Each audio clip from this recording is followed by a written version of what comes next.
Humanity has enjoyed hundreds of thousands of years on a planet perfectly suited for our survival. From arable land, to fresh water, to our atmosphere, the extent to which Earth has been hospitable is immeasurable. The delicate balance of our planet's ecosystem has been a finely tuned instrument for humanity's brief appearance on Earth.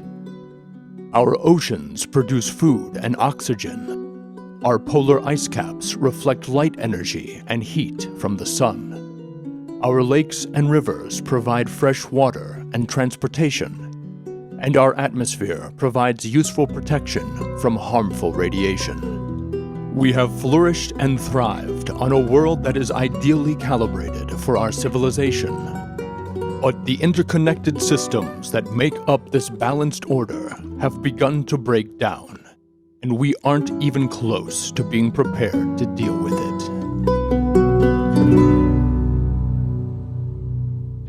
Due to our release through factories and automobiles every year of more than 6 billion tons of carbon dioxide, which helps air absorb heat from the sun, our atmosphere seems to be getting warmer.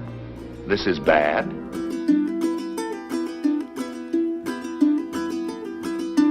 During the middle of the 19th century, amateur scientist Eunice Foote had a curious mind and wanted to know how different atmospheric gases interacted with the sun. She placed thermometers inside glass cylinders, added moisture and different gases, then set them in sunlight. She noticed the cylinders with water vapor and carbon dioxide heated up faster and remained hotter longer than the others. She correctly hypothesized that changing the levels of carbon dioxide in the atmosphere would change the surface temperature of the planet. The paper detailing her findings, which laid the foundation for all modern climate science, was presented by a male scientist on her behalf at the American Association for the Advancement of Science in 1856. However, the credit for the discovery of the greenhouse effect would go to Irish scientist John Tyndall. Tyndall was obsessed with explaining the planet's many ice ages and set up his own experiment to determine if gases could trap heat. But his experiment revealed exactly what Eunice Foote had discovered just a few years earlier, a discovery that appeared in the very same publication as one of Tyndall's papers on colorblindness. It's not unthinkable that Tyndall was influenced by her work when perusing his own writing. In 1896, Swedish scientist Svante Arrhenius was attempting to develop an ice age theory of his own. He was the first to not only calculate estimates on how increases in atmospheric CO2 would increase the temperature of Earth, but specifically how human industry could severely affect the climate. In doing so, he was the first person to connect the burning of fossil fuels with a rise in global temperature. Unfortunately, Arrhenius wasn't taken very seriously, as the predominant scientific thinking of his time revolved around an infallible balance of nature, immune to any human influence. That is, until 1938, when engineer Guy Stewart Callendar, realizing global temperatures had indeed risen over the previous 50 years, proposed this increase as an effect of higher carbon dioxide levels. In the 1950s, American scientists began to look closer at the ramifications of CO2 increases on global temperatures, and realized that these could potentially lead to major consequences. Well, it's been calculated a few degrees rise in the Earth's temperature would melt the polar ice caps.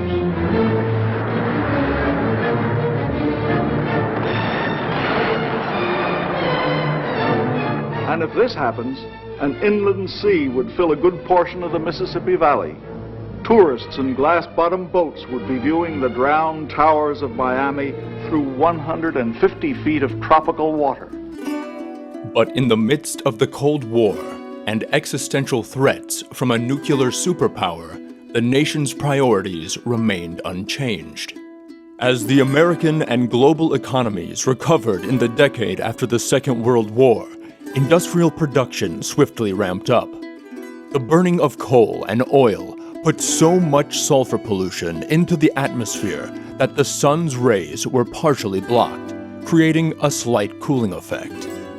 This trend of cooler temperatures continued into the 1960s, and there was even conjecture that we could be heading for a new ice age. There is little doubt that someday the ice will return. At least 8 times in the past million years, it has advanced and retreated with clockwork regularity. What scientists are telling us now is that the threat of an ice age is not as remote as they once thought. During the lifetime of our grandchildren, Arctic cold and perpetual snow could turn most of the inhabitable portions of our planet into a polar desert. But that changed when temperatures began to rise again, and the term global warming was first used in a research paper in 1975. Temperatures continued to rise throughout the 1980s, causing the discussion of global warming and the consequences of climate change to finally enter the mainstream. And when you burn a fossil fuel like coal or natural gas, it makes carbon dioxide. And so since the turn of the century, we've been using so much of this fossil fuel that the carbon dioxide in the atmosphere has gone up about 20%. 1988 would go on to become the hottest year ever recorded. In 1995, an international group of scientists issued the first public statement describing a discernible human influence on global climate. And since 1998, we've seen the 20 hottest years in recorded history. Back in 1896, Svante Arrhenius predicted it would take around 3,000 years for global CO2 levels to rise by 60%. They've shot up by about 30% in the last 100. If you consider social media, political discourse, and global protests, climate change may appear to be a modern challenge, suddenly and swiftly thrust onto humanity. But the science of human-caused climate change is actually very old. We just haven't been paying attention.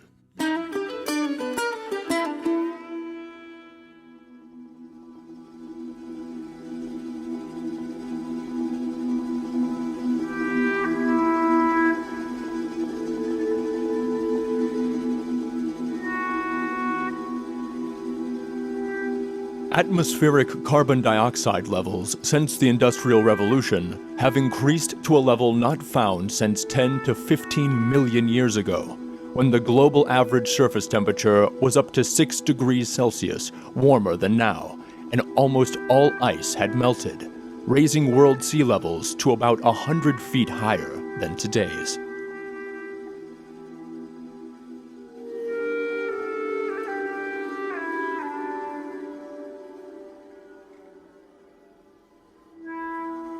Within the next few decades, the Arctic Circle will likely be devoid of ice within the summer months. Scientists have already warned that something referred to as a blue ocean event, or a period of complete absence of Arctic sea ice, could happen in the next 20 years. Even if it's only during the summer, this will lead to deeper, darker, more heat-absorbing oceans, causing global temperatures to warm faster. In addition to sea ice, Arctic permafrost in the northern hemisphere is thawing and releasing CO2 that has been stored inside of it for thousands of years. This melting permafrost contains 4 times the combined amount of CO2 emitted by modern humans. The National Oceanic and Atmospheric Administration estimates that sea levels could rise by 8 feet by 2100.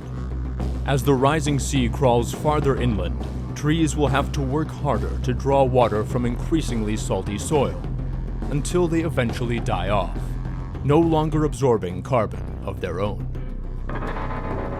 This seawater will contaminate freshwater sources in the ground that many coastal and inland areas depend on for drinking water, and removing salt from drinking water is an expensive, unsustainable, and energy-intensive process. These same sources are also supplying water for irrigation, which, with added salt concentrations, will stunt or kill crops. And speaking of crops, floods, drought, storms, and heat waves will severely threaten the world's food supply. In addition to extreme weather events harming livestock and crops, growing seasons are starting earlier and getting hotter, causing an uptick in plant disease and parasite populations, requiring more petroleum-based pesticides. Higher CO2 levels also decrease the amount of protein in grain and vegetables, as well as the levels of calcium, iron, zinc, and vitamin B. However, a portion of the planet's food supply also comes from the sea, and half the world's population lives within 100 miles of an ocean. Overheating oceans and overfishing have led to estimates that the entire planet could be without fish by 2048. No fish means no food for places like Asia, South America, and Central and Western Africa, who depend on the sea for food security. 90% of people who work in fisheries come from the world's poorer countries, and since seafood supplies up to 50% of all animal protein consumed in developing countries, these populations will have both nutritional supplies and livelihoods erased. Wildfires also pose a serious risk to agriculture and human settlements. Rising temperatures evaporate more moisture from the ground, drying out the soil and making vegetation more flammable. And shifting meteorological patterns are driving rain away from regions already prone to wildfires. But let's get back to the steady rise in Earth's sea levels. 30 feet of sea level rise probably displaces roughly 500 million people, 500 million people. If you look at the UN big report, they call it the Intergovernmental Panel on Climate Change. It's a mouthful, but it's a big UN report. It's kind of a consensus report of everybody. They actually don't have that alarming talk about sea level rise. They talk about it's a few feet, maybe 2, 3, possibly 3 feet, but more like 2 feet in their last report. More and more of the science is saying that's a pretty significant underestimation. If estimates are correct, the Earth's livable landmass is set to be reduced by almost 2 million square kilometers by the end of the century. Entire island nations like the Maldives and Marshall Islands, not to mention smaller surrounding islands of existing countries, will be completely underwater and cease to exist. Hundreds of coastal cities will also continue to suffer an onslaught of corrosive seawater. Whole populations will have to be transplanted somewhere else. Estimates put the number of potential climate refugees by 2050 at 150 million people, rising to 2 billion people by the end of this century, over 1/4 of the current population of the planet. Our current immigration crises will pale in comparison to millions of stateless refugees attempting to find somewhere suitable to live. We know what's going to happen as climate change gets worse. People reluctantly are going to have to leave their homes and they're going to go elsewhere. They're going to migrate. And we know what the consequence of that will be because we see it around us every day. It's not a pretty picture. Even in places in the United States, far from any coastline, much of the American continent could be completely uninhabitable in the next 30 years. With researchers predicting the American South and Southwest could see 6 months per year of above 95-degree heat. There will come a day when the temperature in Phoenix, Arizona won't fall below 100 degrees during the night.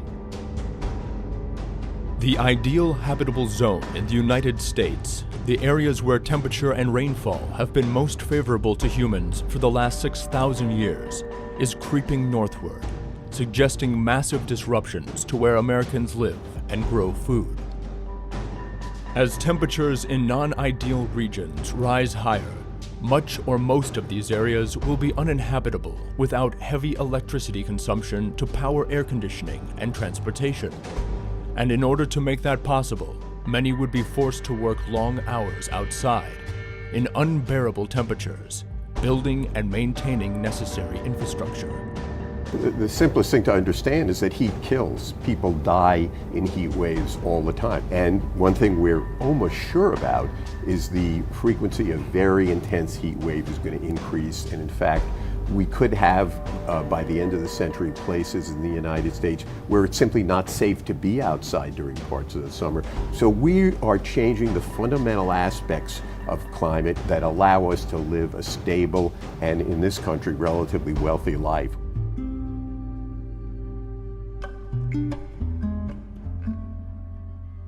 As climate change makes extreme weather events worse and more frequent, aging energy infrastructure will continually be tested and blackouts will be commonplace. This will lead to food shortages, loss of income, and decreased ability to combat extreme temperatures. Under these worsening conditions, investments in making these areas livable will be non-existent, and no one will voluntarily relocate there. Those who can afford to change jobs will move, while others will simply flee, becoming the first domestic climate refugees. A planet of 8 billion people already amounts to human population overshoot in relation to the Earth's ecology and resources. We're putting a strain on everything the Earth has to offer us. Many of the consequences of rising global temperatures will be discussed in future episodes, as they're connected to almost every other deteriorating component of our civilization that is leading it toward collapse. These consequences are vast and interconnected, and while they will unfold unevenly across time and place, they will ultimately affect every single person on our planet.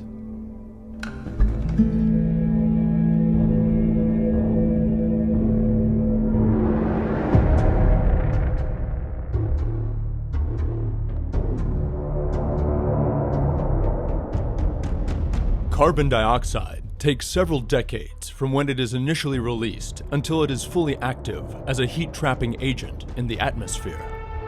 The weather disturbances and wildly fluctuating temperatures we're seeing today are being amplified by emissions from the 80s and 90s, and will get even worse as all of the carbon released since then piles on top. The Paris Climate Accord, which President Joe Biden recently rejoined, is a non-binding commitment among nations with the aim of keeping warming below 2 degrees Celsius, with 1.5 being the preferred target. We're at 1.3 already. That's one of many reasons in general why to put a target of 0, absolutely right.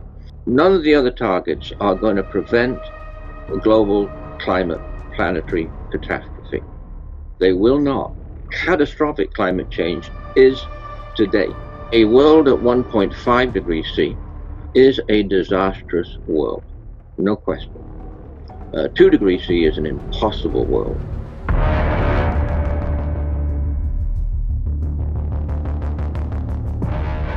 At 2 degrees warmer, we'll see 2 months of heat waves per year, 17% less fresh water, 7-meter higher oceans, and coral reefs completely wiped out.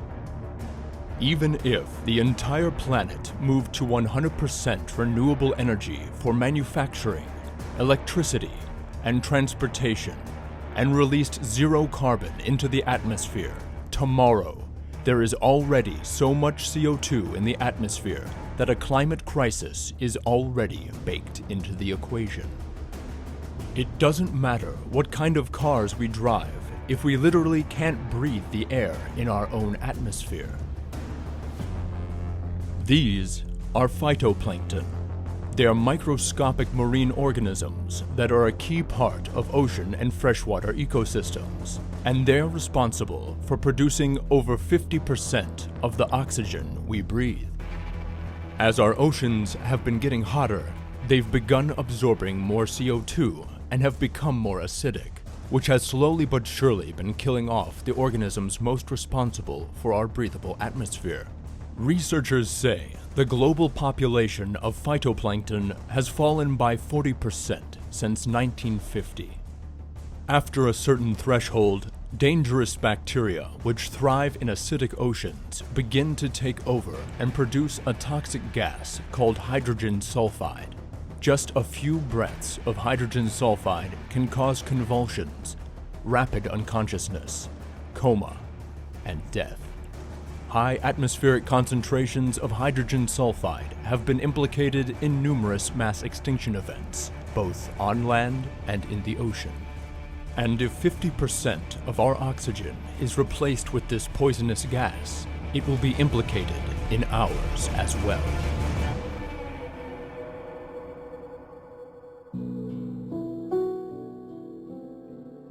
However, even in the face of a potential extinction-level event, instead of focusing on preparing humanity for a return to a simpler, more sustainable way of living, many politicians and environmental leaders want to solve the problems of carbon emissions, pollution, and climate change without having to make any behavioral changes.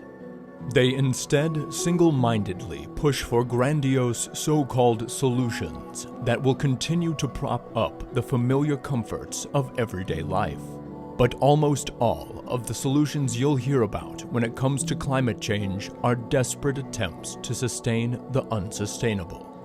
There is simply no way to carry on the extremely high living standards of our daily life without massive interruptions, while simultaneously eliminating the production of excess carbon dioxide. Zero carbon emissions and zero use of fossil fuels will mean radically different circumstances and will transform our society into a world that many citizens are simply unprepared for. American cities that are composed largely of suburban sprawl, like Atlanta, Dallas, Phoenix, and Orlando, face a dire future. These locations are hugely disadvantaged, and once our atmospheric and energy problems greatly accelerate, people who seek refuge in these places will be extremely disappointed with how things work out there. As electricity and air conditioning become increasingly unaffordable or unavailable to broad classes of Americans, citizens will rediscover just how punishing even normal climates are in these areas, and why these places were backwaters of civilization until the last century. For those in developed countries like the United States, climate change isn't a cataclysmic event, abruptly plunging society into chaos. Instead, it's a slow-motion catastrophe that has already been placed in motion.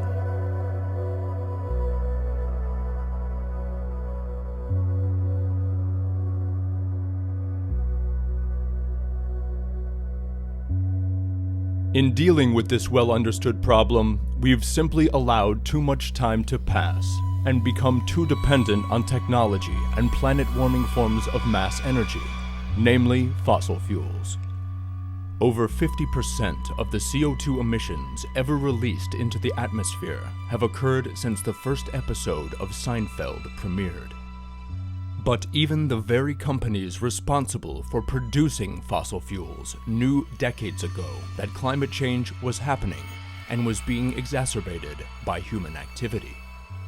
Exxon in particular has known about human-caused climate change since 1957, when they were ironically known as Humble Oil.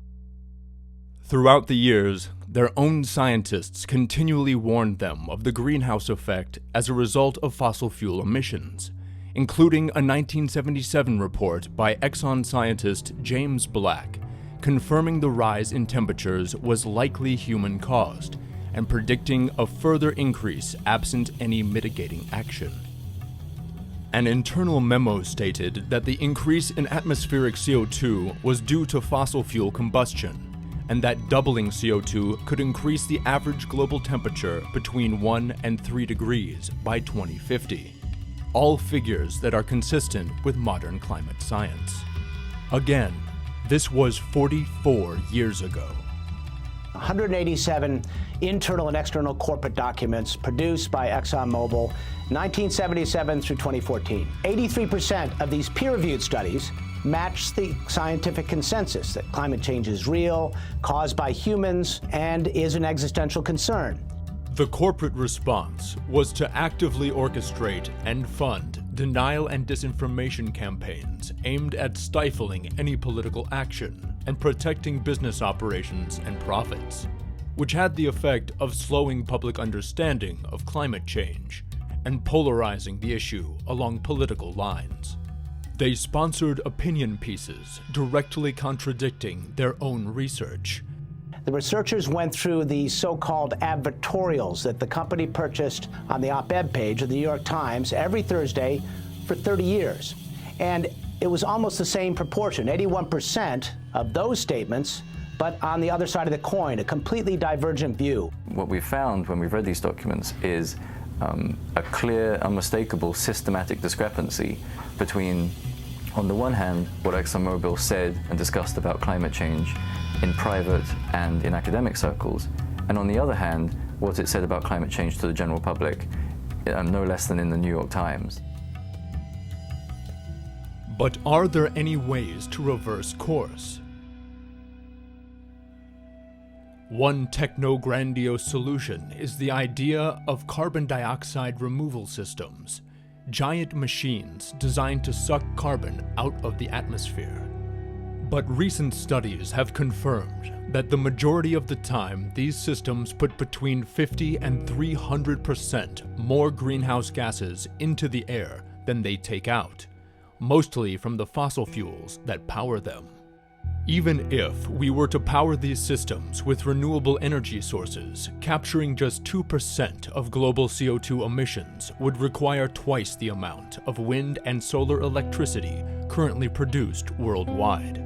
Not to mention a vast network of underground pipelines and storage locations. And all of this to capture 1/15 of our current output.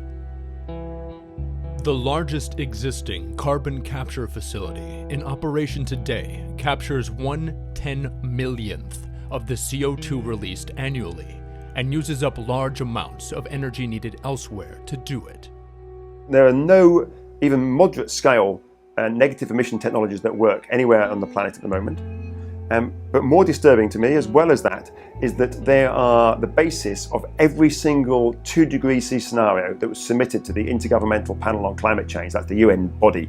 So every single 2-degree scenario that they have assumes that these negative emission technologies will work at huge scale in the future. Money and energy spent on carbon capture technologies are resources that are not going towards disaster preparedness or adaptation efforts. On a finite planet, investing large amounts of energy and natural resources in the long-shot gamble of undoing previously spewed emissions in the hopes that it will save our civilization is becoming increasingly unwise. Every giant renewable energy project that destroys a living ecosystem erodes a natural environment already on the brink of collapse. Tom Doyle is the CEO of NRG, the company behind this $2.2 billion solar project. It's now under fire because the heat it produces, up to 900 degrees, is charring the feathers of birds flying through, often causing them to crash and die. Workers on site call them streamers because of the smoke plume created when the birds ignite in midair. The scientists who were involved in creating the Ivanpah solar farm, who were involved in clearing that land, have been speaking out. One of them wrote, "Everybody knows that translocation of desert tortoises doesn't work. When you're walking in front of a bulldozer crying and moving animals and cacti out of the way, it's hard to think that the project is a good idea." Mounting an all-out battle against climate change only made sense when that war was winnable, and the window for winning that war has long since closed.